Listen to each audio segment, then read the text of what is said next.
tricks to help you install it a little bit easier. What's up guys, it's Sam with Rescue Wrangler. Today we're going to talk about installing my new rock hard cage. Stay tuned.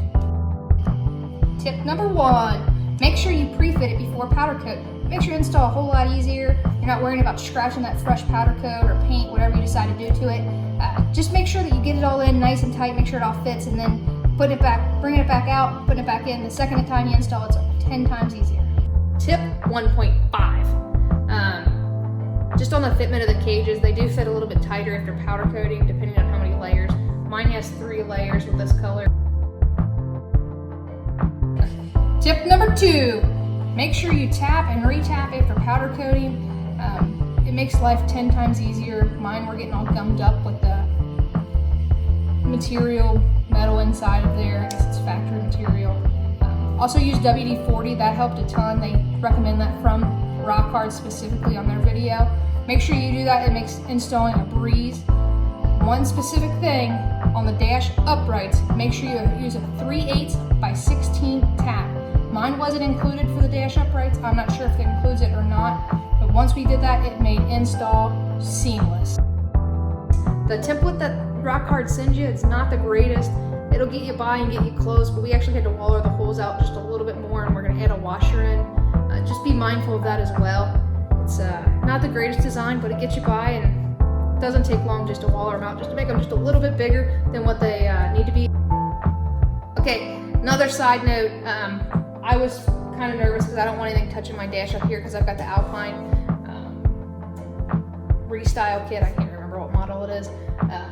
So when we were tightening these up little by little, it was hidden, but as we tighten them more and more, it raised it up. Now there's a full 1/4 inch at least between the front dash bar and my radio, so now I'm not worried about it at all. Just an extra tip. Tip number 3, make sure you account for a couple more hours than what the instructions say. Granted, I've only worked on this 1 or 2 hours here and there, maybe 3 hours today. I feel like we've got really far today with what we have. I have a lot of wiring, so it also comes as a little bit more of a challenge of making sure you get all the wires through here before you get the dash uprights in and get everything organized. Make sure we have everything ready, so all I can do is bolt it all up and plug it all in tomorrow. So just account for, I think we've got maybe 4 more hours than what the instructions say altogether total. And that's not busting through it, that's kind of taking our time a little bit. So just be mindful. Just another little tip, make sure you run all your wires up your A-pillar first because it's real pain. You can do it, but it's a pain in the butt to run a wire up there. So I've got an extra wire right up here in case I need to use anything. I also have my S-Pod, which is not hooked up right now. So I can just hook into that. It's got about 4 extra slots in it. I also have my Phoenix 4200 for all of my emergency lights and scene lighting. I have a couple extra slots on that, so that's a whole lot easier to hook up than trying to run just a basic wire up here. So I've got a couple different wires up here to hook up, but just be cautious about that. That will be a pain in the butt. So make sure you can run all your wires that you need and get all that buttoned up before you get the cage installed. Okay guys, so this little through hole right here, you can get to that still with the cage installed. You can also get to the grommet below underneath your dash.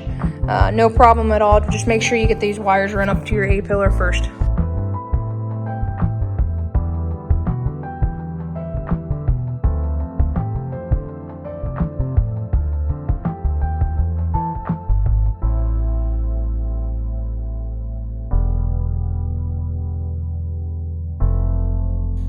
Okay, so that's the end of it for tonight. We're gonna get some of these tools picked up and maybe a couple other little things finished up and clean up this crazy messy garage. We got parts, tools, doors, a little bit of everything around here. So I will catch you tomorrow.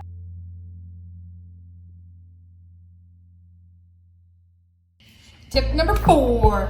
If you're going to install these C-pillars, I highly suggest, once you get them upright on the pre-fit specifically, once you get them in place, everything, mark it with a little Sharpie on your pre-existing roll bar. That ensures when you go to reinstall them after powder coat, you can line them up very easily.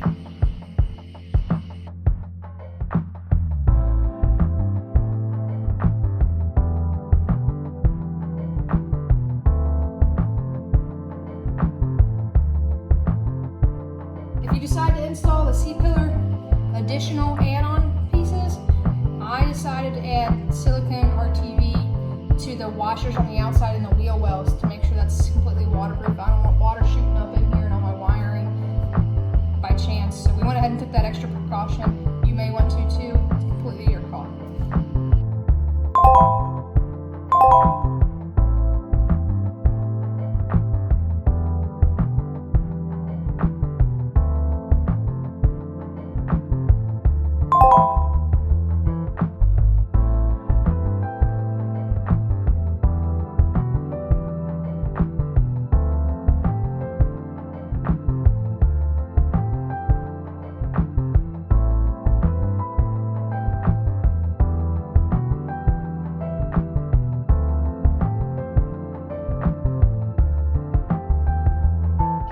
Thanks guys for sticking through and watching the whole video.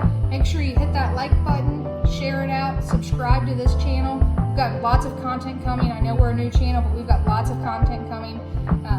Next week is going to be gear, what I carry, what I pack out, what I carry every day in my Jeep that I drive every day.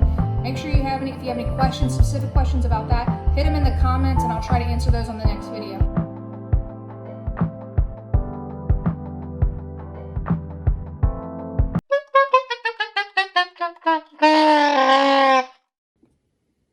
Another side note for you. Pick this bright orange shirt out to work on this bright yellow cage. Mind blown.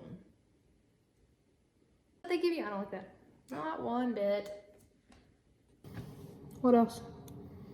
Whatever you want. Done? Go home, sleep. I assume so. It's midnight. Shower.